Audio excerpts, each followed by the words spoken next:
Hello, and welcome to a brand new episode of the Uncovering Greatness podcast. I am your co-host, Suleiman Steele, and today I'm joined by Nicole Mitchell.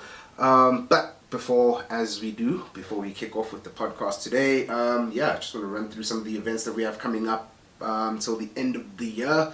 We're actually talking about it's 4 weeks left of our events, which is crazy. Who would have thunk it? Every Thursday at the Corporate Conference Center, we have our weekly breakfast, the Circle of Influence, where you either have Nicole or Barry or Michelle or myself and Michaela, teaching from our perspective and what we've been, what we've learned and what we go through. Then on the 28th, we have the Ignite Your Sales program, which is a 2-hour free session with Barry Mitchell, where he will be giving you some tools and techniques to really help you explode your sales, really increase your sales. And I think it's a great program to come to, or great intro to come to, especially as you're preparing to go into next year, if you are preparing to go into next year. And then on the 1st, we have the Cash Flow Game, which is the board game that was created by Robert Kiyosaki to basically help you become financially literate, firstly, and to create financial freedom, and to basically get a better understanding of what that actually means. Because a lot of people speak about wanting to be financially free but don't know what that actually means. So that's a really cool game if you want to learn how to become financially free, become financially literate. It is 100 Rand at 100 Rand online, 500 Rand for a table, 150 Rand at the door. And then on the 2nd, which is a Saturday, the 2nd of December, we have the Awaken Your Greatness program with Nicole, which is from 9 a.m. to 12 p.m. That is $150, gets you in. And that program is designed to help you get out, it's one, address who you are, firstly, in the sense of becoming present with yourself, and helping you get out of your way so that you can do more, be more, and have more. You guys you can check out all our events on www.UncoveringGreatness.com, and you can book for any of our events on there, and you can, if you want to grab some books, we have books there. We also have the Cash Flow Game available as well, and we have different merchandise that you guys can purchase as well. So, Nicole, how are you doing? I'm good, thank you, Sully. It is good to be with you, and welcome to all our listeners. It is great to be on the podcast. So I actually realized the importance of this now, right? And it's so weird, the importance of telling people who you are and what you do, even if it's because it's not about if people have seen it before, it's about people who haven't seen it. Right, and you want to keep people interested, so it's very hard to if I don't know what the story is, it's very hard to keep me interested. So please introduce yourself to the new people out there.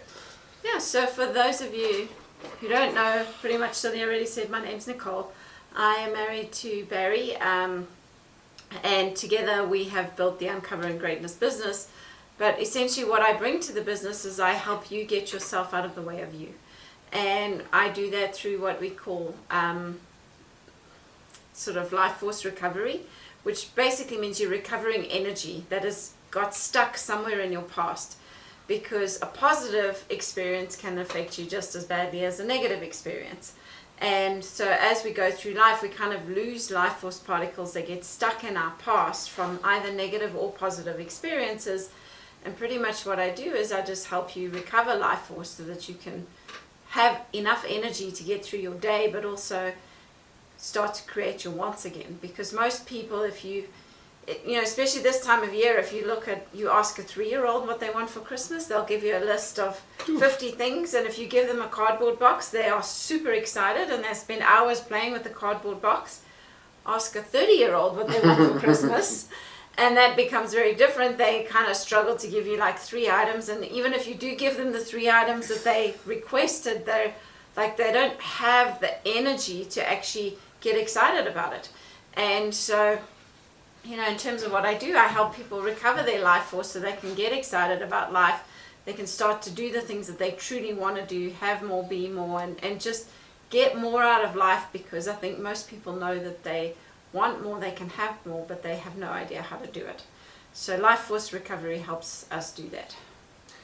And I mean, this time of year is probably it's a great time when we talk about life force recovery and things of that nature. Mainly because what is happening now is it's Black Friday, it's Christmas, it's New Year's. I mean, New Year's is also a time where people spend money. Right? Absolutely. And it's food, it's alcohol, it's all those things. People are spending money. And that's so basically that's kind of what we're going to be, we're going to be talking about money and how people are at this time of year. And also as a disclaimer, as always, if this is not for you, you don't have to continue listening. We are definitely speaking to people who are interested in this and people who understand that, sometimes we do get caught in these situations where it's like, okay, Black Friday, I'm going to buy so that I can have for Christmas and so on. And it's weird because people do, would you say that people have discipline when it comes to saving money for Black Friday and Christmas, and then the rest of the year something happens? Well, I think the biggest thing that I'd say, when people want something, they will find a way to get it. Okay, so and I've seen this time and time again. People will tell me that they don't have money to invest in a program with us, but then they will go to a car show, which and they'll take their family to the car show, and they'll end up buying 4 tickets, which would have cost them the same to come to our program, which would be a personal development program, which would be life-changing, which will help them generate enough income in the next 6 months that they can go to 5 car shows. But the biggest thing is that, and it goes back to talking about what we want, is that people, if you truly want something, you will find a way to get it. The problem is most people don't know what they want, so they're not clear on their goals, so they don't know how to get something that they don't actually know if they want it or not. So when it comes to personal development, it's not a physical, I can see that. So when it's something like Black Friday, it becomes, I can see that. I can see what a new TV looks like. Yeah. I can see what a new watch looks like. Or new clothes, or I can vision myself in those things. So people then will find money, and also they start preparing themselves because they'll go, okay, Black Friday's coming up, so I'm going to save. Yeah. And effectively, they're not actually saving, because it's not like something they've saved up for. All they've done is they've gone, that I'm going to make sure that I have enough money to buy a new pair of shoes, for example, and technically they haven't actually saved because they haven't been doing it for 6 months. Yeah. It's just an idea that they came up with last week because they want a new pair of shoes at the end of the month. Or Christmas is coming up, so I need to get all my Christmas presents done. And so Black Friday is a great time to do it because I'm saving all this money. But the mindset is, because I'm saving, I can spend more. Oh, shucks. So from a money perspective, what ends up happening is people spend twice as much because they think they have more to spend, but actually they don't. If you spend 3,000 Rand or 30,000 Rand, whatever it is, you're still spending 30,000 Rand. Yeah. and people think, oh, but I got a saving. Black Friday, I've got a saving. And they max out their credit cards and they do all this crazy stuff, and then they spend the whole rest of the year trying to pay back their credit cards and all those kind of things, purely because they're not clear on their wants for their life. They're clear on wants that they can see now. So, for example, I can see a new TV, I can see a new pair of shoes, and also I want it now. So Black Friday is a great opportunity this time of year because people go, oh, Black Friday is in a week's time. Yeah. Oh, guess what? I can get this, and this on Black Friday. And something that you said, which is it's actually very interesting, is personal development it's not tangible, right? In the sense of I can't physically hold it. Therefore, I don't. So would you say that people then, shy away from spending money on it? Especially let's just take this time period, for example, right? So let's just say we decided that we're going to do a Black Friday sale for Sales Explosion. People would probably still buy things in terms of new TVs and stuff versus spending 3,000 or 2,000 Rand on a personal development program because it's not tangible, because I can't actually physically hold it in my hand. Is that right?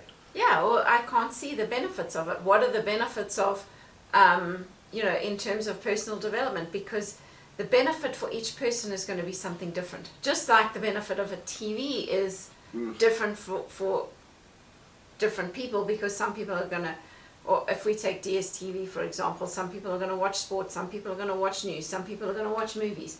You know, there's a different benefit to each person, but somebody who buys a TV has something tangible in front of them. They can, this is what my money got me. Whereas with personal development, they can't exactly say this is what my money got me, because you can't see it. And also there's like a delayed process. It's not like, you know, I buy a TV now, I have a TV now. And it's the same with gym membership. It's why, you know, gyms love January and New Year's resolutions, because people go, I'm going to get fit. But people don't see that it's not tangible to measure. Your fitness is going to take 6 months before you can actually start to enjoy your fitness.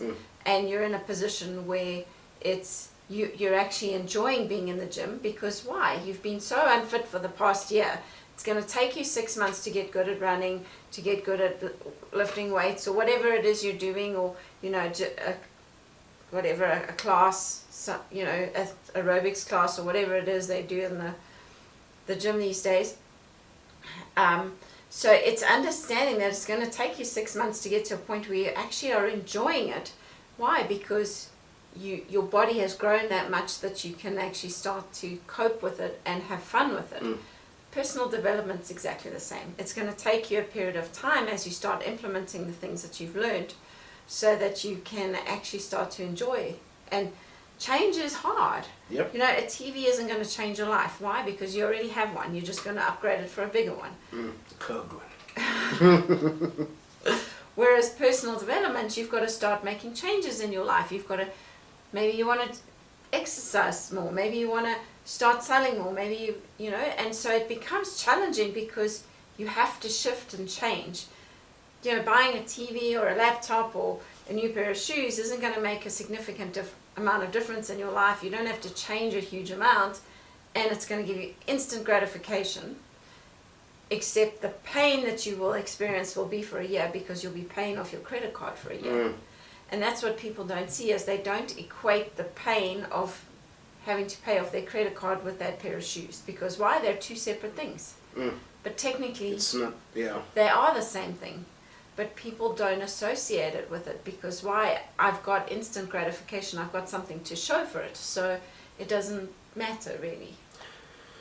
And I mean, so like, even from a personal personal development is hard, right? It's not. It's a like you and Barry teach. It's simple, because it's like it's a simple things to do, like, you know, eat, like losing weight, watch what you eat, go to gym. Very simple, but it's hard, because but it's even harder because you got to more so confront yourself than anything else, right? It's not anybody else. It's actually you that, from a personal development standpoint, that makes it tough. Whereas, like you're saying, with buying things, so like it's easier to buy a box of donuts than it is to go and register for the gym. Well, I don't have anything to show for it if I register at the gym. It's also not going to give me instant gratification, because, you know, people go and register at the gym because they're irritated, they're pissed off, they're, you know, whatever it is, and in 2 days' time they're going to regret registering for the gym.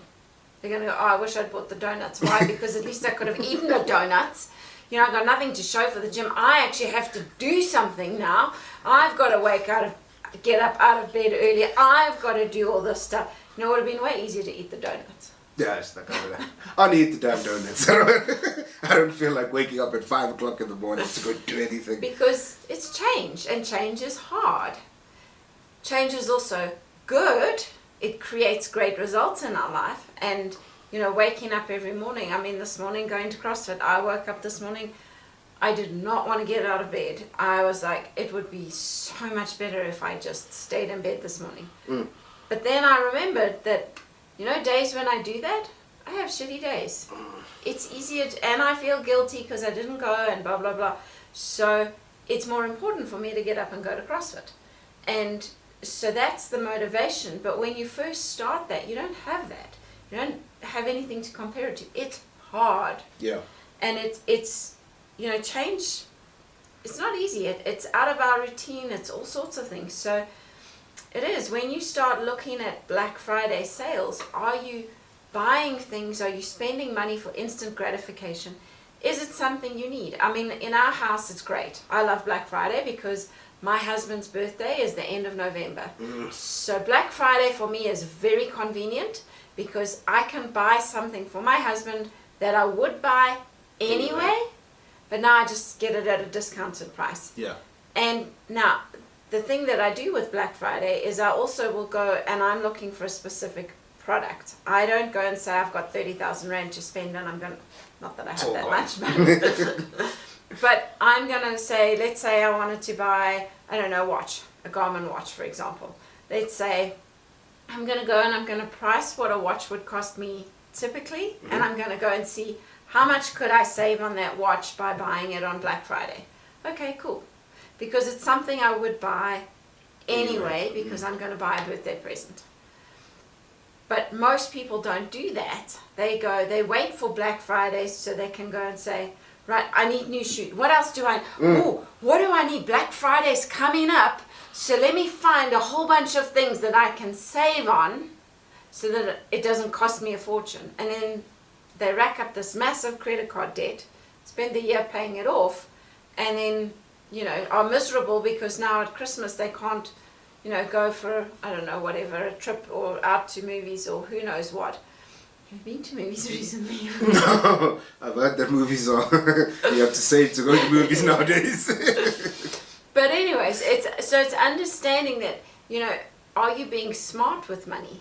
And are you looking at Black Friday in the right way? And how are you using your money, And I don't think a lot of people have a huge amount of connection around Black Friday. They're just interested in what can I save? Yeah. If I buy a whole bunch of stuff. And I mean, like you say, which is so spot on, I think, is that you end up, because you're like, oh, it's Black Friday, I'm going to be able to save. But you end up then spending way more than you would have. And you end up buying things that you definitely don't need. But because it was on special, so I need this new Curve TV because it's on special. I have to buy it. And it's something I've always really wanted to get. And now that it's on special, I can get it. And I mean, do you, so I wanted to actually ask, because I think like it's a, I know it doesn't happen to you guys out there, that, you go through Black Friday and Christmas, right? Smash the credit card, just absolutely annihilate it. Then you get to January, February, and basically till the end of the next year, you're paying it off. What does that actually do to your life force particles? What does that do to you as a person? So many different answers are coming to view. So one of the things is that it crushes people because they want to be able to do things. They want to be able to, like, if I look at most families, they want to be able to offer their kids anything they want. That, like, my parents said no to me a lot. I don't want to say no to my kids. And so what happens is, because now we've crashed the credit card and maxed it out, now we're saying no, and now we feel guilty. And then we go, oh shucks, we can't afford to get that now, but we will get it. And instead of just saying no for the right reasons, people are saying no for the wrong reasons. So we're saying no because we can't afford it, instead of we're saying no because you need to work for it, you need to save up for it. We're not teaching our children how to look after money, we're teaching them instant gratification. If you ask, I'll give.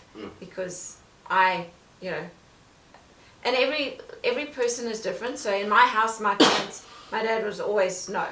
You'd ask for anything and the answer was always no. So I grew up where it was like, I don't want to be able to, if my kids ask for something, I want to be able to give it to them. And then I had to learn, well, actually it's not about that. It's not about the no, it's about teaching my children that they need to work for something. They need to understand how money works. They need to be able to, if they get a salary, they need to be able to, or say they start getting a job, they start earning money, they need to be able to be in a position where they know how to use money. So we started things like saving jars and things like that, and right, you would like a pair of shoes, great, okay, cool. So you want that pair of shoes, right, you do chores in the house, you do this, you do that, and instead of just giving them the money, I used to make them work for it. Mm. And they had to save up for it.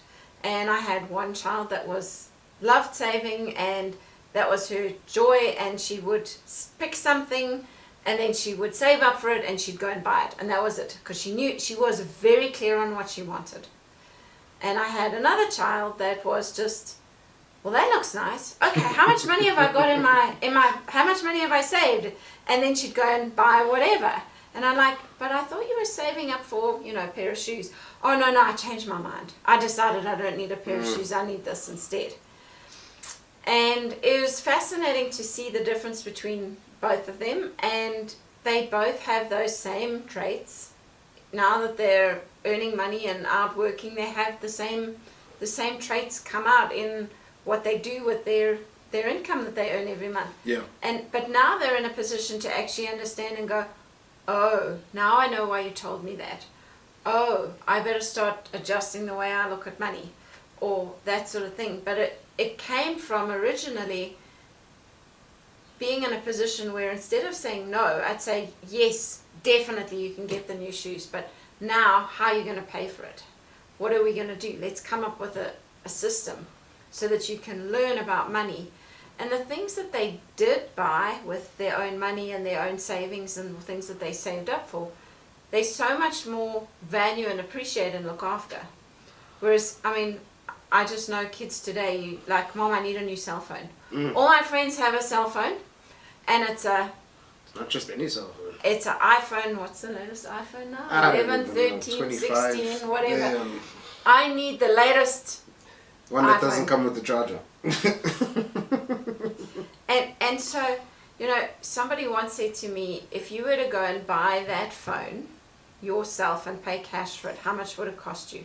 Okay, I think the latest phones are, I don't know, like 18,000 Rand. Would you let your child walk around with 18,000 Rand cash? Because that's effectively what you're doing. You are giving them responsibility of 18,000 Rand. And do they understand that? Yeah. Have you taught them the value of that? And a lot of people today don't. No. Why? Because Black Friday sales are instant gratification. You can get it on special and you can buy it now. That ends up becoming conditioning for children, right? Because they then operate in that same system of, when it's Black Friday, that's when we go out and we shop and we buy everything that we need, or everything that we want, and we get it at a discount, and it's just a vicious cycle that repeats itself, right? Like we were even talking about how many months are actually months of spending money. When you broke it down, I was actually blown away, because I was like, man, I think you basically get like a month's rest maybe of not being I don't want to say tricked, because I don't feel like anybody tricks you, but I feel like the conditioning of, well, it's Easter, or it's this, or it's that we get sucked into, right? So, yeah, what we were talking about was the American, how in America everything's based around marketing now. Yeah. So in terms of, if we start off at the beginning of the year, and we start off pretty much on zero or negative, and then we kind of go January, February we've got Valentine's Day. Valentine's Day is a big thing. You've got to buy chocolates and all sorts of stuff for your loved ones, and flowers and all that sort of thing. Then you go March, April we've got Easter, and you've got to do all these amazing things for Easter, and chocolates and all those kind of things. And then you go May, June, and then you've got July, you've got the 4th of July, and the Americans go all out on the 4th of July, and then August, September is school starts, so it's all the back to school stuff, it's all your stationery, it's all those kind of things, it's the summer holidays, it's all those kind of things. Then you've got so that's August, September, and then October you've got Halloween. You've got to decorate your house up, you've got to do your pumpkin thing, you've got to do all the stuff, you've got to go trick-or-treating. Then come November we've got Thanksgiving, December we have Christmas, and then we start again in January. And it's just like every month or every 2 months there is something that's on, from spring break to school going back to school to Halloween, Christmas, 4th of July, all those kind of things. And the marketing behind it is, you've got to now, with social media, is you've got to upgrade your home, you can't put the same decorations as last year. Nope. Because now everyone saw your house on social media and they've got proof, and so you can't look the same. It's got to be bigger and better. Yeah, I mean, it's keeping up with the Joneses. And the Joneses don't really care about what you're doing, if we're honest. Like, because it's and like while you were speaking, I was thinking about like something that we have here in South Africa as well. It's like from like the 4th or 5th of Jan, you start to see the back to school ads. Yep. So now you can get the school shoes and this and a discount price and so on and so forth.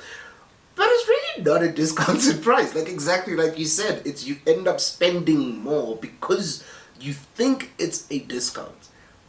But what you'd probably spend less if you just got it at its normal price when you were supposed to, like when you're gonna get it.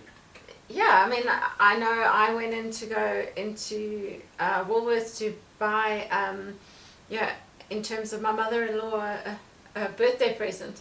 And the lady says, so am I giving you one or two? So I'm like, no, just one. And she goes, no, but if you buy two, you can get a 20% discount.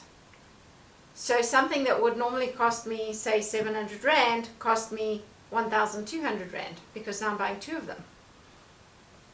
And I'm like, and that's when you put it out like that, it's people don't see that. They're going, yeah, but I got a 20% saving. No, you just spent how much more? In terms of you spent like 40% more than what you would have spent. 100%. And people go, but I got a discount. And it's understanding that if you're buying something that you know you're going to use, and you know that in terms of it is going to be a saving by buying two, because you have the extra income and you have that disposable income, absolutely, by all means buy two. But if you don't have the disposable income to buy two, don't fall into the trap of the Black Friday sales. Yeah, I mean, because you also have those, buy two, get the third, or the cheapest one free or whatever it is. And exactly like you're saying, so all of a sudden, what you would have, in your mind, you knew that I need to spend $500 for this thing that I need. And then you see the thing, and then it's like, ooh, okay, now it's 1,000 Rand. But you may not need that other thing, right? But it seems, and actually that's probably one of the skills of where people are at with marketing right now, is that creating that belief of it's a discount or it's a saving or it's anything like that.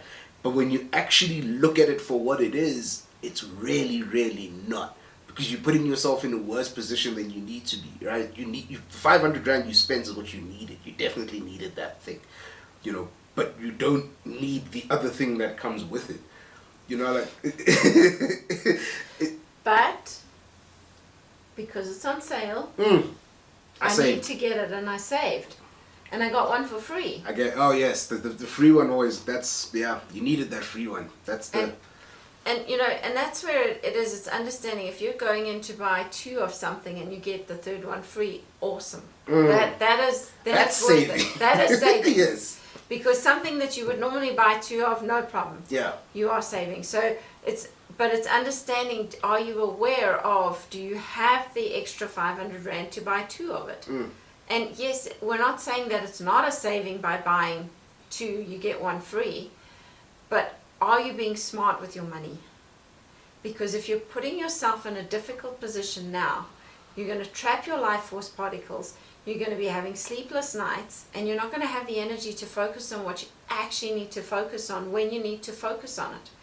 And it's understanding the effects of what you're doing. So if, for example, I only have 500 Rand, and I know I need, let's say, a pair of jeans, and I go in and I spend my 500 Rand, and the lady says to me, if you buy two, you'll get a third one for free. Well, do I need another pair of jeans? Okay, well, Christmas is coming up, and in terms of, I could buy I was actually thinking of getting Mary Jane, my sister-in-law, a pair of jeans. No problem, I'm going to buy two, I get a third one for free. And I had 500 Rand saved for myself, and 500 Rand I had allocated for Christmas, for Mary Jane, for her present. No problem, then you are getting a saving. because you're getting a free pair of jeans. But if you only have 500 Rand and you have to put the other 500 on your credit card or something, and you know that it's going to be challenging for you to pay it back, then you are tying up trapped life force particles, and you'll be having sleepless nights worrying about how you're going to put food on the table. Then it's a problem.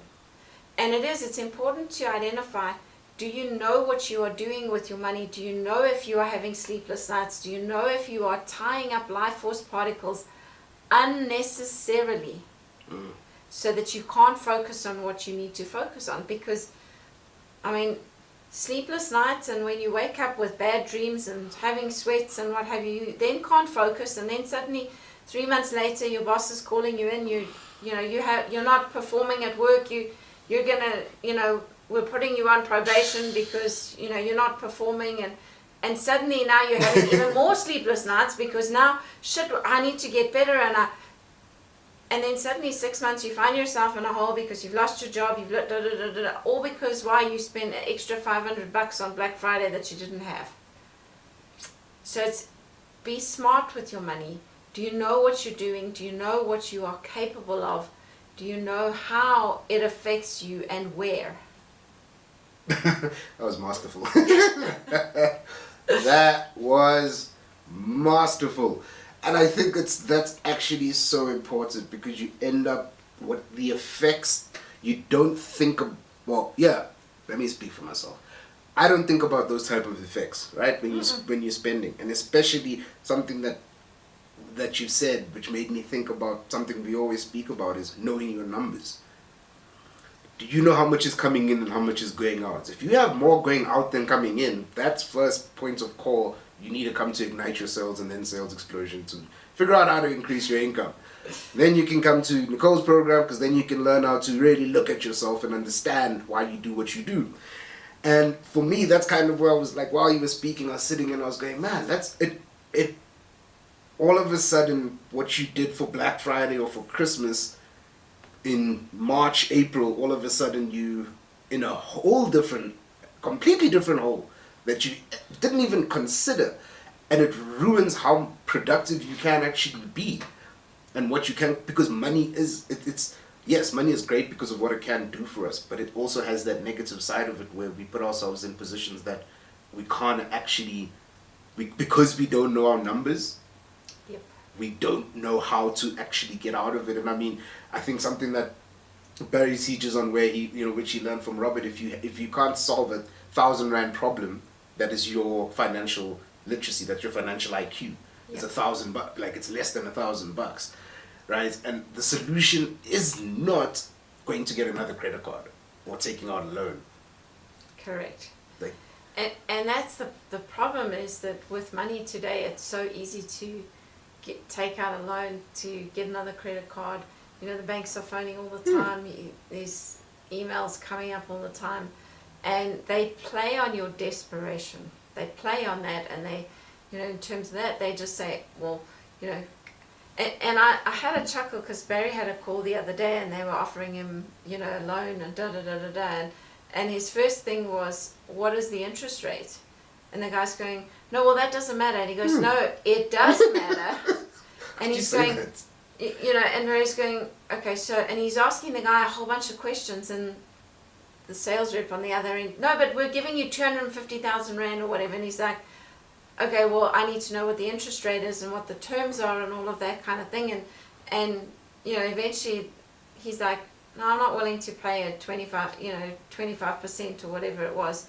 And he said, I can get cheaper money elsewhere. And the guy's going, yeah, but, and he's telling him all this stuff, and Barry's going, no, I can get a better interest rate somewhere else. And for me, it's quite sad, because most people don't know about interest rates. They don't know the value of what they're actually, when they take a loan, because and I've seen it. We've had like credit cards, exact same institution, exact same bank, exact same everything, and one credit card's got 18% and the other's got 22% interest rate. And you're asking, well, why is there a difference? And the bank's going, well, that was the package when we sold it to you. Yeah. When you bought your credit card, that was the interest rate. And it's understanding that, well, gee, if that's the case, I'm going to make sure that I now pay off the 22% one and start using the 18% one, no matter whose name it's in, because now I understand that, sure, this credit card's going to get me in a lot more trouble, and people they're not even aware that there's a difference on the interest rates on credit cards, on loans, and things like that, and they get taken for a ride. Why? Because nobody's ever taught them that. Yeah, I mean, that's a crazy thing, right? It's like you think you're taking 1,000 rand loan because that's what you get put in. It gets put in your account immediately. That's the new one that they love. Instantly, and you get it. It's 1,000 rand. And when you look again, what you're paying back is 2,500 rand, for example. Yeah. And it's, you're so right. People don't understand that, but it's all about the desperation. And it is all about the desperation during these times, you know, the Black Fridays, the Christmases, and I think like something that Nicole said, which is actually really, really important, is especially when it comes to your kids, like teaching them the value of money and teaching them the value of, yeah, you want stuff. Everybody wants stuff. Stuff is great, but it costs money, and how you're gonna get that money is the most important thing. And I mean, like you're saying, if I even if I look at your daughters, how they operate with money is different, but it's also because they've learned differently about it, you know. And it's so important to teach your kids about money, especially during these times. Like, there's things that kids ask for, as Nicole said in the beginning. They ask for it because they've seen it, you know. These things have been marketed to them on social media and the TV shows that they watch and all that type of stuff. So for them, it's like, I know with my niece, she asked for something, and I was like, why don't we use your money? Because she has a piggy bank. And she's like, no, I want to use your money. So I was like, why? She's like, well, you go to work, don't you? So why do you work? So I was like, I don't work to pay for your stuff. But there's already an understanding of how you make money, or how money is made from her. But now it's just about continuing that education in a different way. And I mean, the best way to do it is the cash flow game. So any thoughts before we wrap this thing up? Yeah, just financial literacy is very important, and teaching your family, teaching yourself about how to look after money, understanding your numbers, knowing your numbers. If all you did was write down everything you spent in a book for the next 2 weeks, and just write down everything you spend every day, whether it's something you purchase online or cash or something, if all you did, you'd be amazed at how much you spend on, for example, a simple cup of coffee. When you add it up, wow, I stop at Seattle and get a coffee every day. You'd be surprised how quickly that $30 or $50 adds up after 2 weeks, and you extrapolate that out over a year. You'd be surprised at how much you can actually save to spend on Black Friday by not having a cup of coffee. So but having that awareness. So it is, financial literacy and awareness is such a key skill that you need to have, especially at this time of the year when there's so much on, and people are using the season to market their products. Yeah, I mean, for me, I kind of have to, you know, I give credit to the marketers. You guys are clever, man. You guys, this is something that me and Nicole spoke about a few episodes back, and I keep thinking about it, and because I'm looking around, you know, and you're driving and you're seeing things, and I'm like, that's actually quite clever. And Barry even brought it up the other day when he was speaking about, don't you want your dream vacation now? And of course you want it now. So guess what you do? You go to take a loan from whichever bank is offering it, and you go on your nice holiday, and you come back next year and you're in a hole. So financial literacy is massively important. And I think, like Nicole had been saying in the beginning, it's not easy. It's hard. It's going to take time. You're not going to see it now. You're not going to, but even like she said, 2 weeks of writing down what you spend money on, already in 2 weeks you'll start to get a grip of, oh, okay, I'm probably spending too much on Seattle coffee. We all love it. You know, Seattle coffee is great, but probably would cost me less if I made coffee at home. So yes, that is it for the Uncovering Greatness podcast this week. We will be back next week, but for those of you who want to see us in person, want to engage with us in person, and also you guys, don't forget to ask any questions. You can comment, or you can send us a direct message on anywhere where you're listening to these podcasts. Don't forget to subscribe Yeah, and on the podcast channels, leave us a nice review if you can. And yeah, don't forget that you can book for any of our events on www.uncoveringgreatness.com. Yeah, that is it. That is the Uncovering Greatness podcast. We will see you guys next week. Be awesome and try and become a little bit more financially literate. Cheers, everyone. Bye.